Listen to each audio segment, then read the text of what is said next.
ان لوگوں کو جو یقین رکھتے اللہ اور پچھلے دن پر کہ دوستی کریں ان سے جنہوں نے اللہ اور اس کے رسول کی مخالفت کی.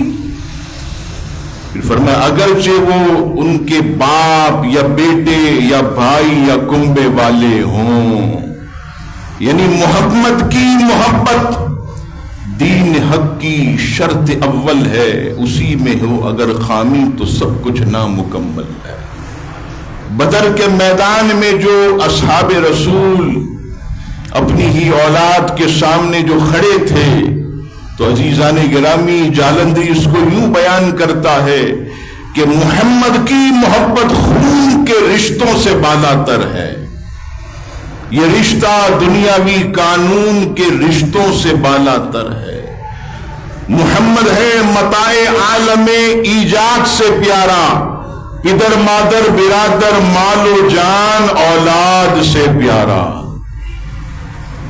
اور فرمایا کہ کافروں پر سخت، اور آگے فرمائے رحماء بینہم، آپس میں بڑے رحم دل ہیں، شیر و شکر ہیں. آپس میں مومن ایک دوسرے کے ساتھ ایک جسم ہے، جس کو منبر پر بیٹھ کر حضور علیہ السلام نے فرمایا کہ مسلمانوں کی مانند ایک جسم کی سی ہے کہ جس کا ایک حصہ اگر تکلیف میں پڑ جائے تو پورا جسم اس کے درد کو محسوس کرتا ہے. اور آج کیا حال ہے؟ آج کافروں کو سینے سے لگاتے ہیں، مسلمان کو دور کرتے ہیں. آج اسلام کے دشمنوں کو برابر میں بٹھاتے ہیں اور اسلام سے محبت کرنے والوں کو دور کرتے ہیں. آج قرآن سے نفرت کرنے والے اور قرآن جلانے والوں کو معاذ اللہ ایوارڈ دیے جاتے ہیں، اور معاذ اللہ جنہوں نے کارروائی کی اور دشمنان اسلام کو ٹھکانے لگایا انہیں پھانسی کے پھندے پر چڑھایا جاتا ہے. جو بارگاہ رسالت میں گستاخی کرتے ہیں انہیں بڑے بڑے ایوارڈ اور بڑے بڑے مال و متاع سے نوازا جاتا ہے، اور جو محبوب علیہ السلام کی شان میں گستاخی کرنے والوں کو ٹھکانے لگاتے ہیں انہیں پھانسی کے پھندے پر چڑھایا جاتا ہے، انہیں جیل کی سلاخوں میں لے جایا جاتا ہے. اور آج آپ دیکھ لیں کہ جنہوں نے بھی اللہ اور اس کے رسول سے غداری کی، چاہے وہ حکمران کسی بھی طاقت کے بلبوتے پر اس ملک کی سیٹ پر بیٹھا ہو، اللہ اور اس کے رسول کے دشمنوں کی حمایت کرنے پر اللہ تبارک و تعالی نے اسے نشان عبرت بنا دیا. کیوں بنا دیا؟ آپ سب جانتے ہیں، سوشل میڈیا کا دور ہے، میں کھل کے بات نہیں کرتا، لیکن آپ دیکھیے کہ اس ملک میں کون کس کو سیٹ پر بٹھاتا ہے اور کون ہے جو پھر سیٹ سے اٹھا کر جو ہے اسے جیل کے اندر اور پھانسی کے پھندے پر پہنچاتا ہے. کون ہے؟ یہ یہی ہے. عزیزان گرامی، آج اس وطن عزیز میں سچ بات آپ کو کہہ رہا ہوں، اور اگر میری یہ بات آپ لکھنا چاہیں لکھ لیں. ہمارے نوجوان اور بچے بھی بیٹھے ہیں، نہ جانے کتنی ان کی عمر ہے، آگے یہ دیکھیں گے اور میری بات یاد کریں گے کہ اب آپ لکھ لیں کہ اس ملک کی سرزمین پر سیٹ پر کوئی مذہبی آدمی نہیں آئے گا.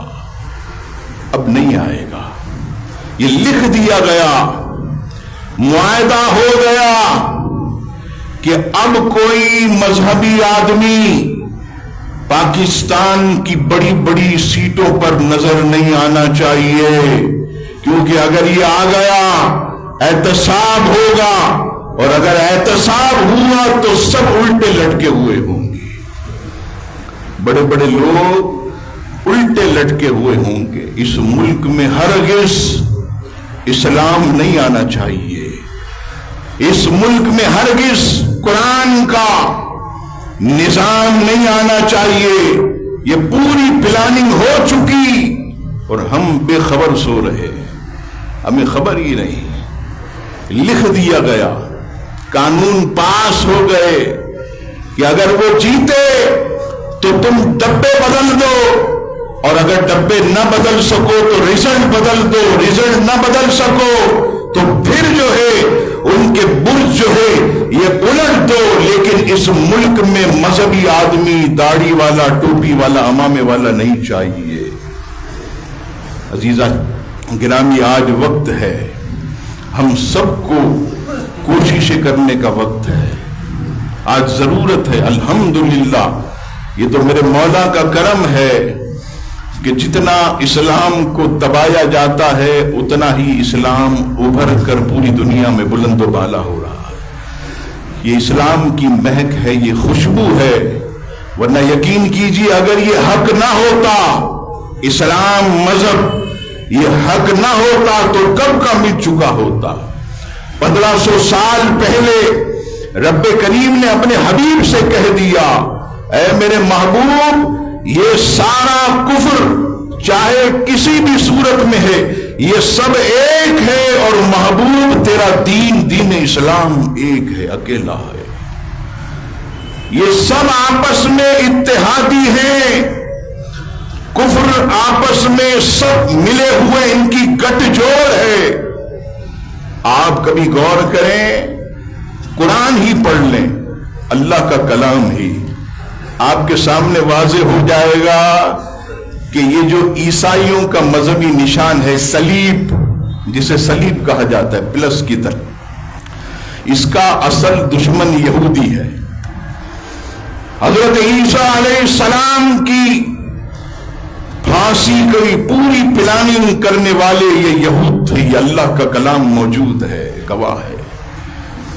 حضرت زکریا علیہ السلام کو آرے سے چیرنے والے یہ یہودی ہیں، یہ اللہ کا کلام کہتا ہے۔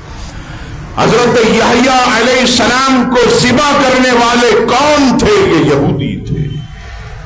اور پھر کیا کہتے ہیں، جنت ہمارے لیے اللہ نے بنائی۔ آپ پڑھیے سورہ بقرہ، کبھی پڑھیے سورہ مائدہ پڑھیے، اتنی چیزیں پڑھتے ہیں، کبھی قرآن کا ترجمہ اور تفسیر پڑھیے، صراط الجنان پڑھیے، تفسیر قرآن آسان، مفتی محمد قاسم صاحب کی، کلیجہ ٹھنڈا ہو جائے، آسان بالکل تفسیر، آپ کو اندازہ ہوگا کہ حقیقت میں یہ ایسی قوم ہے کہ روز اول سے یہ سازشی قوم ابھر کر سامنے آئی ہے، روز اول سے۔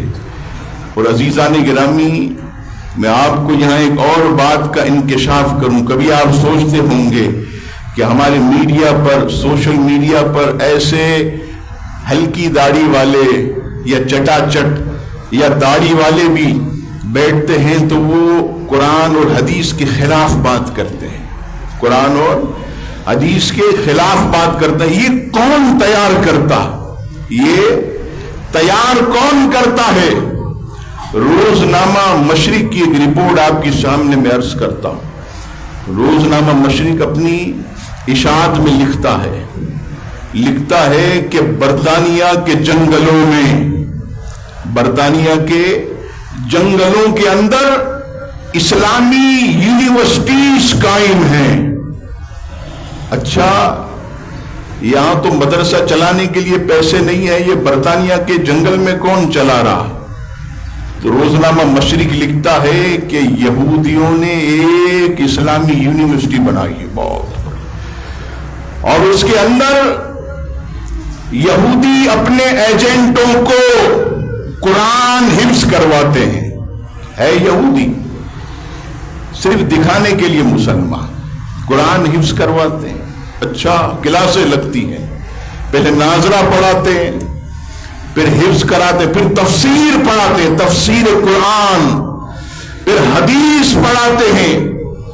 اور جب منجا ہوا، یہودی تیار ہو کر جب آتا ہے تو اسے مسلمانوں کی مسجدوں میں بھیج دیتے ہیں، مسلمانوں کے ممبروں پر بھیج دیتے، ارے آؤ میں مفت میں تقریر کر دوں گا، آؤ مجھے بلاؤ، میں مفت میں جو ہے تمہارے لیے بہترین کانفرنس کا اہتمام کروں گا۔ آپ کبھی نہیں دیکھتے مجھے افسوس ہوتا ہے نام لیتے ہوئے، جاوید احمد غامدی اور جیسے لوگ، آپ کیا سمجھتے ہیں ان کا قرآن و حدیث سے کوئی تعلق نہیں۔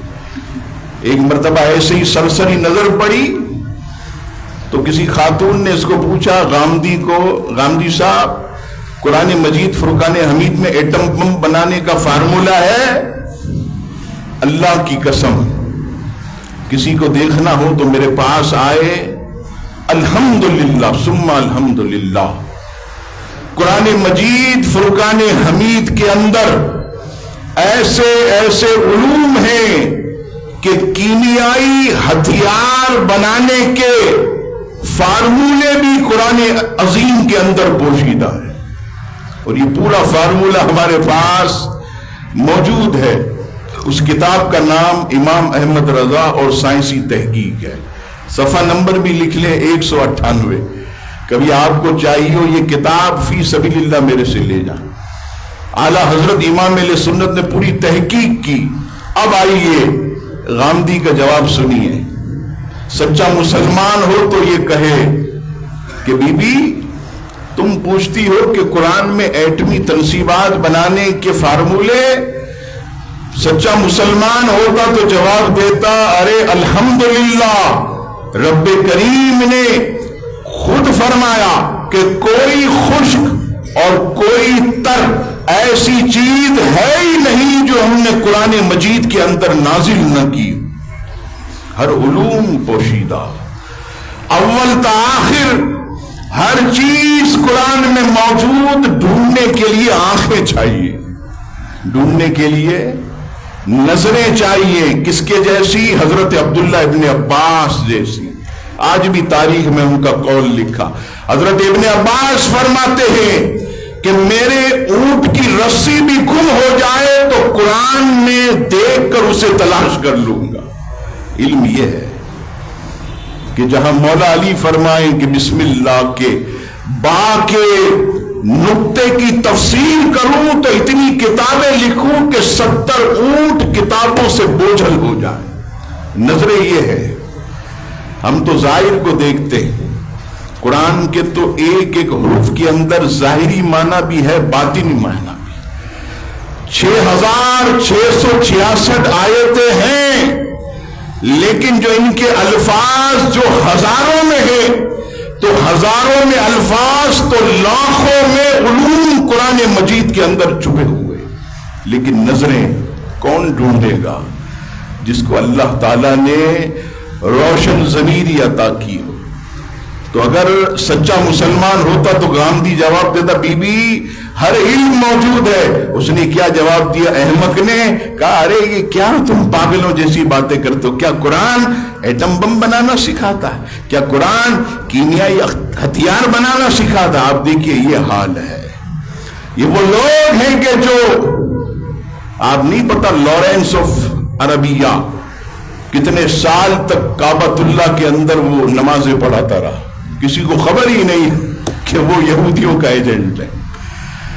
ہم فرے کے اعترافات پڑھیں، جو برطانوی جاسوس تھا وہ کہتا تھا مسلمانوں تم تو غفلت کی نیند سو رہے ہو، تمہارے حجروں میں، مسجدوں میں، تمہاری تنظیموں میں، تمہاری جماعتوں میں اور تمہارے حلقوں میں یہودیوں کے ایجنٹ چھپے ہوئے، تمہیں خبر ہی نہیں۔ وہ مشورے تمہیں اچھے دیتے ہیں لیکن آگے جا کر تمہارے سارے کام کو چوپٹ کرتے ہیں۔ آپ دیکھ لیں، اور یہی آج ہو رہا ہے کہ قرآن و حدیث کو توڑ مروڑ کر پیش کیا جا رہا ہے، یعنی اصل جو علم ہے وہ نہیں۔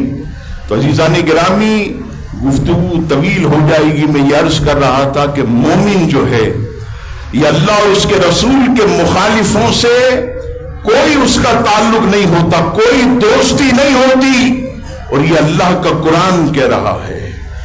سورہ مجادلہ کی آیت نمبر 22 میں نے جو تلاوت کی، میرا رب فرماتا ہے دیکھو یہ تمہارا باپ ہو، تمہارا بھائی ہو، یا تمہارے کنبے والے ہوں، تمہاری اولاد ہو، جو اللہ اور اس کے رسول کا مخالف ہے وہ تمہارا کبھی نہیں ہو سکتا۔ اور آقا کریم علیہ الصلوۃ والسلام نے اس پر اللہ اکبر کیا کیا ارشادات فرمائے کہ محبت کرو تو اللہ اور اس کے رسول کے لیے کرو، نفرت کرو تو اللہ اور اس کے رسول کے لیے کرو۔ ابو داؤد شریف کتاب الاجارہ حدیث نمبر 3527۔ حضور علیہ السلام نے فرمایا کہ اللہ کے کچھ بندے ایسے ہیں جو نہ انبیاء ہیں نہ شہداء ہیں، مگر اللہ کے نزدیک ان کا ایسا مقام و مرتبہ ہے کہ قیامت کے دن جب اللہ انہیں مرتبہ دے گا تو انبیاء اور شہداء ان کے مقام پر رشک کر رہے ہوں۔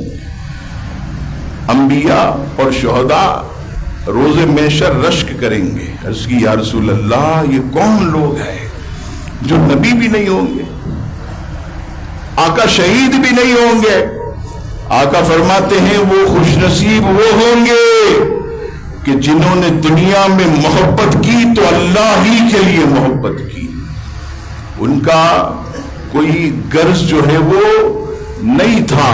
اور عزیزان گرامی یہ بھی یاد رکھیے گا کہ یہ جب ہم آپ دوستی کرتے ہیں، کسی سے محبت کرتے ہیں، قلبی تعلق رکھتے ہیں، تو یہاں پر یہ خاص بات آپ سوچیں کہ اگر وہ اللہ اور اس کے رسول کا مخالف ہے یا کوئی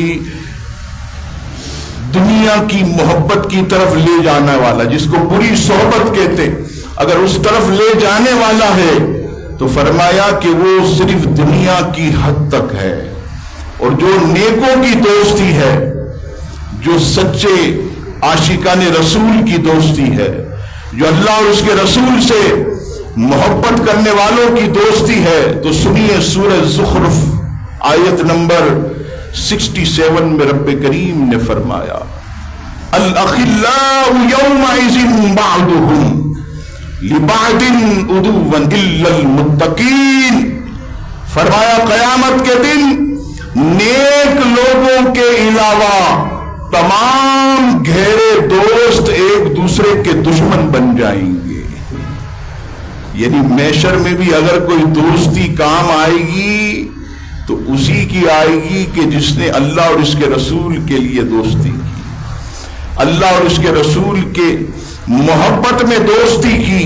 اور عزیزان گرامی یہ بھی یاد رکھیے گا کہ جس طرح کفار حضور علیہ السلام کے بے ادب، قرآن کے گستاخ، اللہ کے منکر ہیں، اسی طرح نام نہاد مسلمانوں میں بھی بے ادب لوگ ہیں۔ کلمہ پڑھتے ہیں، ہاتھ میں قرآن ہے، بخاری ہاتھ میں ہے، مسلم ہاتھ میں ہے، لیکن دل کے اندر ادب رسول نہیں ہے، اولیاء کی تعظیم ان کے اندر نہیں ہے۔ فرمایا ان سے بھی تمہاری دلی دوستی نہیں ہونی چاہیے، ان سے بھی تمہاری بیٹھک نہیں ہونی چاہیے، ان کے ساتھ بھی کھاؤ مت۔ میں نے آپ کے سامنے امام احمد ابن حنبل کی ایک مبارک قول میں نے نقل کیا۔ امام احمد ابن حنبل آپ جانتے ہیں کتنی عظیم شخصیت، میں نے پہلے عرض کیا، اس سے آپ اندازہ لگائیے کہ بے ادب اور گستاخوں سے ہمارا کوئی تعلق نہیں۔ امام احمد ابن حنبل کی نشست میں ایک صاحب بیٹھا کرتے تھے، انہوں نے ایک مرتبہ امام احمد ابن حنبل سے سوال کیا، حضور میرا سگا ماموں ہے لیکن وہ حضرت سیدنا امیر معاویہ رضی اللہ تعالیٰ عنہ کے بارے میں اول فول بکتا رہتا ہے، تو کیا میں اس کے ساتھ بیٹھ سکتا ہوں، کھانا کھا سکتا ہوں؟ حضرت امام احمد ابن حنبل جلال میں آئے اور فرمایا کہ وہ اس کی اوقات کے کاتب وحی اور صحابی رسول کے بارے میں اول فول بکے، اس کے ساتھ کھانا بھی مت، اس کے ساتھ بیٹھنا بھی مت۔ اور اللہ کے رسول کیا فرماتے بد مذہبوں کے بارے میں؟ عزیزان گرامی، اور بہت طویل حدیث پاک جو کنز الامال شریف کی حدیث پاک 11ویں جلد میں حدیث نمبر بھی نوٹ کرتے 32,539 32,539۔ نبی پاک علیہ السلام فرماتے ہیں کہ بد مذہبوں سے تمہارا کوئی تعلق نہیں، جو اللہ اور اس کے رسول کی بے ادبی کریں۔